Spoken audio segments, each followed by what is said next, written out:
Hello friends, welcome to my channel study for you. So guys, आज के इस video में मैं आपको पहले क्लियर कर दूं, आज जो आपका कोई भी एसएससी जीडी का एग्ज़ाम नहीं है। बस मैं ये वीडियो उन बच्चों के लिए लेकर आया हूं जिनका आगे आने वाले शिफ्टों में जो है एसएससी जीडी का एग्ज़ाम होने वाला है।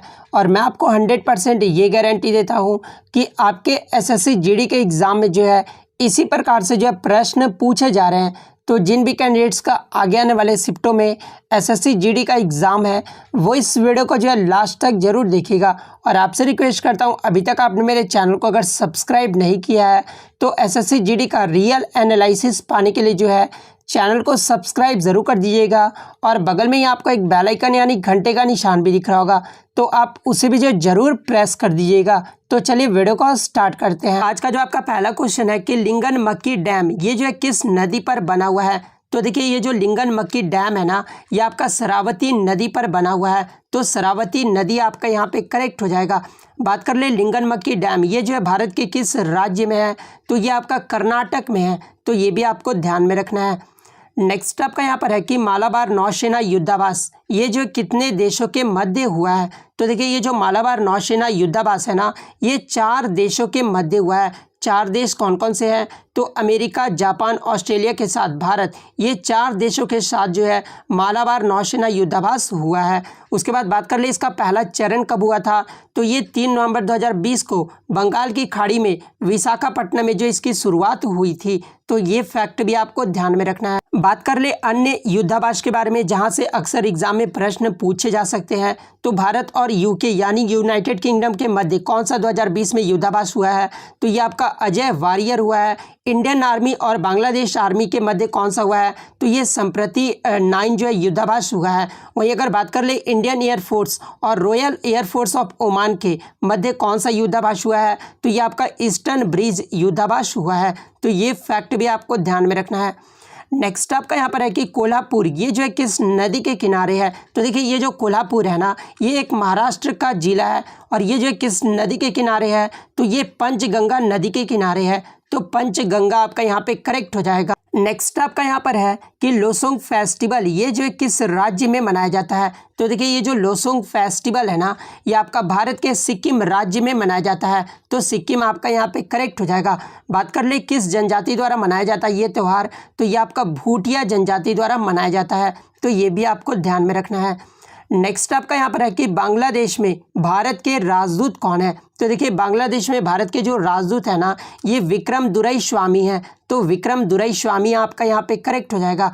बात कर ले चीन में भारत के राजदूत कौन है। तो ये विक्रम मिस्री हैं। पाकिस्तान में कौन है। तो ये सुरेश कुमार है।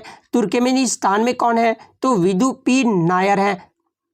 वहीं अगर चेक गणराज्य का पूछा जाए तो ये हरिश्चंद्र कोटालवार है। रूस में अगर पूछा जाए तो डीबी वेंकटेश वर्मा है। और अमेरिका का जो है इससे पहले एमटीएस में आपका पूछा जा चुका है, तो तरनजीत सिंह संधू है। तो ये भी आपको ध्यान में रखना है।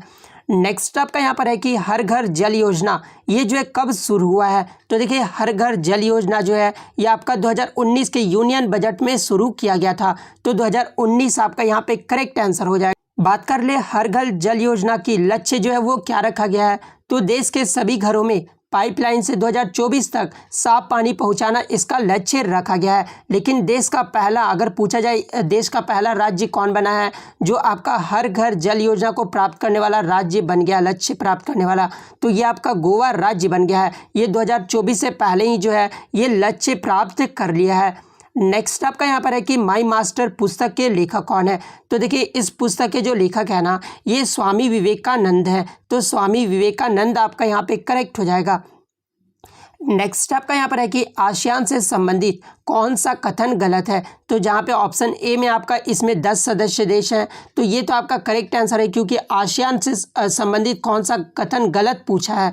तो इसमें 10 सदस्य देश हैं। तो आसियान में 10 सदस्य देश हैं वर्तमान में।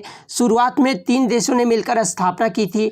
तो ये जो कथन है ना वो आपका गलत दिया हुआ है, क्योंकि आसियान की शुरुआत में 5 देशों ने मिलकर जो है स्थापना किए थे। 5 देश कौन कौन से हैं? तो इंडोनेशिया, मलेशिया, फिलीपींस, सिंगापुर और थाईलैंड, ये 5 देश जो है ना आसियान की शुरुआत में मिलकर स्थापना किए थे। बात कर ले आसियान की स्थापना कब हुई थी? तो ये 8 अगस्त 1967 को हुआ था। तो ये भी आपको ध्यान में रखना है।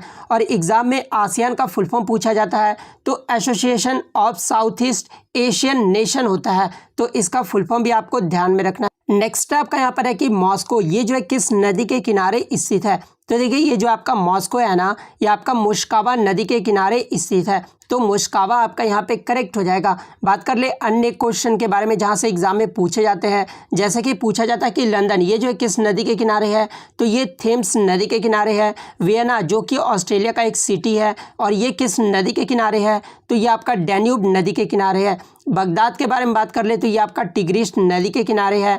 रोम अगर पूछा जाए तो रोम जो आपका टाइबर नदी के किनारे स्थित है। न्यूयॉर्क के बारे में बात कर ले तो ये हडसन नदी के किनारे स्थित है। लाहौर की बात कर ले जो कि पाकिस्तान में है, ये रावी नदी के किनारे स्थित है।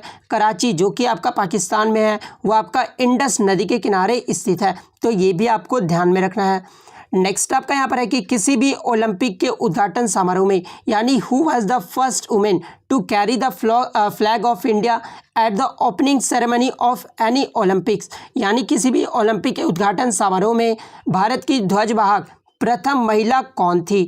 तो भारत की ध्वजवाहक की जो प्रथम महिला थी ना, ये आपके अब्राहम विल्सन थी, जो कि एथलेटिक्स खेल से संबंधित है। तो अब्राहम विल्सन आपका यहाँ पे करेक्ट हो जाएगा। मैं आपको बता दूं कि 1992 का जो समर ओलंपिक हुआ था ना, उसमें जो है ये भारत की ध्वजवाहक की जो है प्रथम महिला बनी थी। तो ये भी आपको ध्यान में रखना है। बात कर ले 2016 का, उसमें जो है ध्वजवाहक कौन रहे थे? तो ये अभिनव बिंद्रा रहे थे, जो कि शूटिंग से संबंधित है। नेक्स्ट आपका यहाँ पर है कि भारत का प्रथम परागणकर्ता पार्क, यानी पॉलिनेटर पार्क, ये जो है किस राज्य में खोला गया है?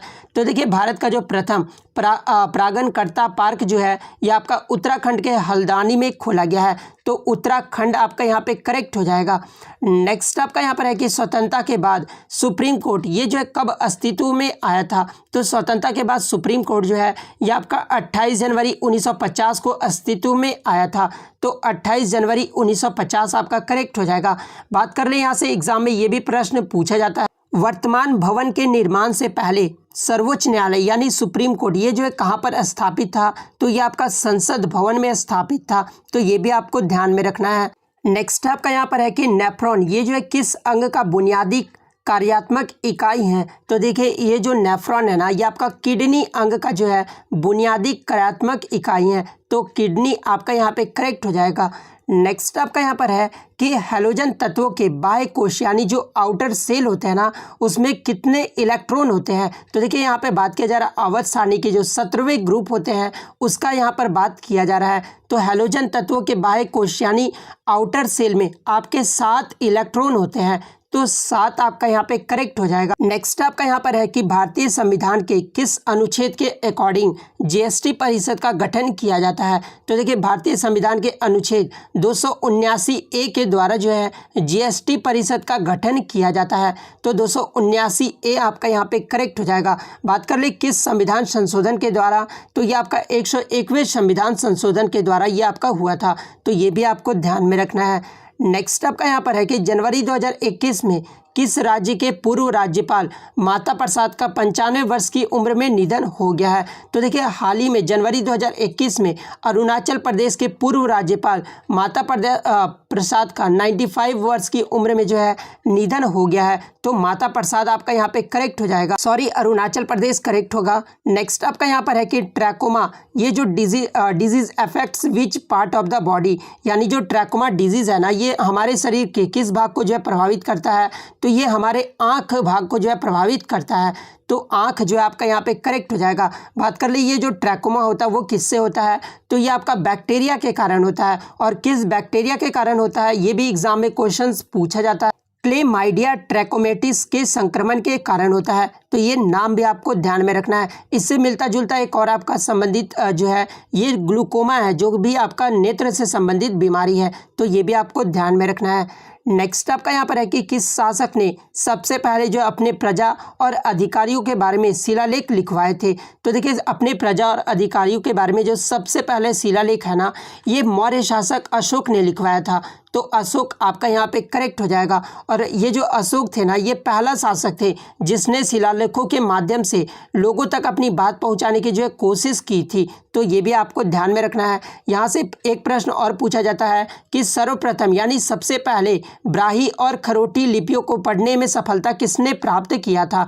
तो देखिए ब्राही और खरोटी लिपियों को पढ़ने में जो सफलतापूर्वक जो प्राप्त किए थे ना, वो जेम्स प्रिंसेप ने किए थे। और कब किए थे? तो 1837 ईस्वी में किए थे। तो जेम्स प्रिंसेप आपका यहाँ पे करेक्ट हो जाएगा। नेक्स्ट आपका यहाँ पर है कि national stock exchange of India के चेयरमैन कौन है। तो वर्तमान में जो national stock exchange of India के जो चेयरमैन है ना, ये गिरीश चंद्र चतुर्वेदी हैं। तो गिरीश चंद्र चतुर्वेदी आपका करेक्ट हो जाएगा। एनएसई की स्थापना कब हुई थी? तो 1992 में हुआ था। बीएसई के चेयरमैन कौन है? तो ये विक्रमजीत सेन है। सेबी का चेयरमैन अगर पूछा जाए तो वर्तमान अध्यक्ष अजय त्यागी हैं। तो ये भी आपको ध्यान में रखना है। नेक्स्ट आपका यहाँ पर है कि वर्ल्ड कंप्यूटर लिटरेसी डे यानी विश्व कंप्यूटर साक्षरता दिवस ये कब मनाया जाता है। तो देखिए विश्व कंप्यूटर साक्षरता दिवस जो है ये आपका 2 दिसंबर को मनाया जाता है और इसकी शुरुआत 2001 से हुई है। तो 2 दिसंबर आपका यहाँ पे करेक्ट हो जाएगा। नेक्स्ट आपका यहाँ पर है कि जम्मू और कश्मीर हाई कोर्ट के मुख्य न्यायाधीश कौन है। तो वर्तमान में जो जम्मू और कश्मीर के जो हाई कोर्ट के मुख्य न्यायाधीश बनाए गए हैं, जो कि 4 जनवरी 2021 को बनाए गए हैं, ये पंकज मित्तल को बनाया गया है। तो पंकज मित्तल आपका यहाँ पे करेक्ट हो जाएगा। बात कर ले अन्य हाई कोर्ट के जहाँ से प्रश्न पूछे जा सकते हैं, जो कि जनवरी 2021 में बनाए गए हैं। तो आप ये जो है देख कर जाइएगा जहाँ से प्रश्न पूछे जा सकते हैं। इसका PDF जो है मैं टेलीग्राम पे अवेलेबल करवा दूंगा। नेक्स्ट आपका यहाँ पर है कि what is the main source of energy for brain cells यानी मस्तिष्क कोशिकाओं के लिए ऊर्जा का मुख्य स्रोत क्या है। तो देखिए मस्तिष्क कोशिकाओं के लिए जो ऊर्जा का मुख्य स्रोत है ना, ये आपका ग्लूकोज है। तो ग्लूकोज आपका यहाँ पे करेक्ट हो जाएगा। नेक्स्ट आपका यहाँ पर है कि संयुक्त राष्ट्र पर्यावरण कार्यक्रम यानी UNEP के द्वारा young champions of the earth 2020 का अवार्ड ये जो किस भारतीय को दिया गया है। तो देखिए ये जो अवार्ड है ना UNEP के द्वारा दिया जाता है और 2020 में जो ये अवार्ड है ये भारत के विद्युत मोहन को दिया गया है। और ये जो अवार्ड है ना, ये हर वर्ष 7 उद्यमियों को दिया जाता है। तो विद्युत मोहन आपका यहाँ पे करेक्ट हो जाएगा। नेक्स्ट आपका यहाँ पर है कि MSP कौन तय करता है। तो देखिए कृषि लागत और मूल्य आयोग की सिफारिश पर जो आपके भारत सरकार के department of agriculture and cooperation है ना, ये MSP तय करते हैं। तो ये जो आपका यहाँ पे करेक्ट आंसर हो जाएगा। तो इतने एक्सपेक्टेड क्वेश्चन मैं आपके लिए लेकर आया हूँ। तो अगर वीडियो अच्छी लगी हो तो वीडियो को जो है लाइक ज़रूर कर दीजिएगा। चैनल पर नए हैं तो चैनल को सब्सक्राइब ज़रूर कर दीजिएगा। और आज मेरी थोड़ी तबीयत ख़राब है, इसलिए आपको आवाज़ में जो है प्रॉब्लम देखने को मिल रहा होगा, तो इसके लिए मैं क्षमा चाहता हूँ। तो मिलते हैं नेक्स्ट वीडियो में, तब तक thank you, all the best.